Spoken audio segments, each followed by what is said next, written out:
undesirable teacher behavior.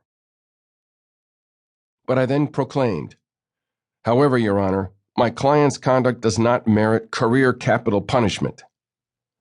I argued that since Mr. Johnson was the only teacher in the school who was a minority, the other teachers, the principal, the students, and the parents were white, race must have influenced this rush to judgment against my client. You might think my argument flimsy, but not Judge Moose. He ordered that Mr. Johnson be reinstated with full teaching privileges. But like King Solomon, Judge Moose split the baby. He ordered reinstatement without back pay. "That will be punishment enough," he said. On the way out of the courtroom, the silver-haired school board attorney pulled me aside. "Son," he said, "nice job. Now find out your client's price and give me a call. We're prepared to pay whatever it takes for him to go away." He then clutched my elbow. Looking me in the eye, he said, "Understand one thing. Your client will never teach in our school system again. Never." I shared this conversation with Mr. Johnson and added what I thought was his good economic fortune under the circumstances. "You can get a substantial sum of money right now to tide you over while you find a teaching job elsewhere," I said, "and I'm sure they'll agree to give you a neutral reference as part of the deal. On the other hand, if you insist on reinstatement, they'll fight you in court for years, and you could easily lose." Mr. Johnson's reaction surprised me. "How dare you suggest such a thing? I'm in the right. They must return me to my classroom. Maybe what I need is a real lawyer, not some kid." Ouch. So much for ego gratification.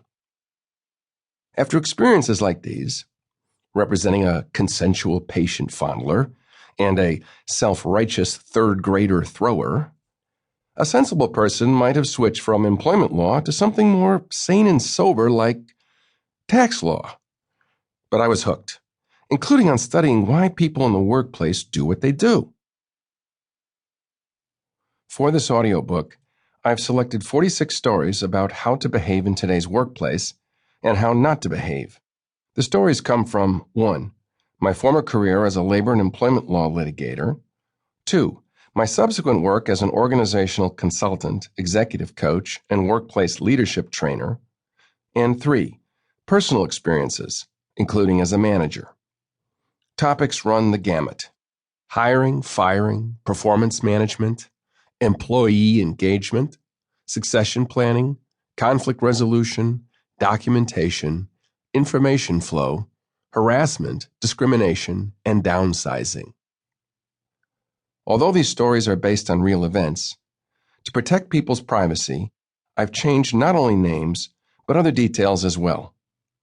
Other than myself, I don't identify anyone directly or indirectly, and any resemblance should be deemed coincidental. Also, the moral of the stories is not intended as legal advice.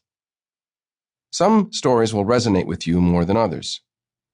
Perhaps it'll be the glass-eating trial lawyer who cringes at the thought of confronting his secretary. Tough trial lawyer turns timid. Or the email-addicted CEO who decides to fire his CFO. Discharge from 4 doors down. Or perhaps it will be a story about one of my own professional missteps. The Stupid Switch, Part 1. Maybe it will be a communications tool you find especially valuable, such as the same-day summary, Texas Wes and the same-day summary, the star profile, beating the coin toss, or verbal Aikido, a midnight encounter at a Portland pub. You can listen to this audiobook in its entirety, select sections, pick story titles that grab your attention, or just hit the fast-forward button and surprise yourself. However you approach listening to this audiobook, my goal is to provide you leadership, communication, and management concepts and tools you'll use to good effect. After each story, you'll find a moral that will help you apply its lessons to your own workplace. All managers have the ability and the opportunity to step up their game. I hope this program helps accomplish that result for you.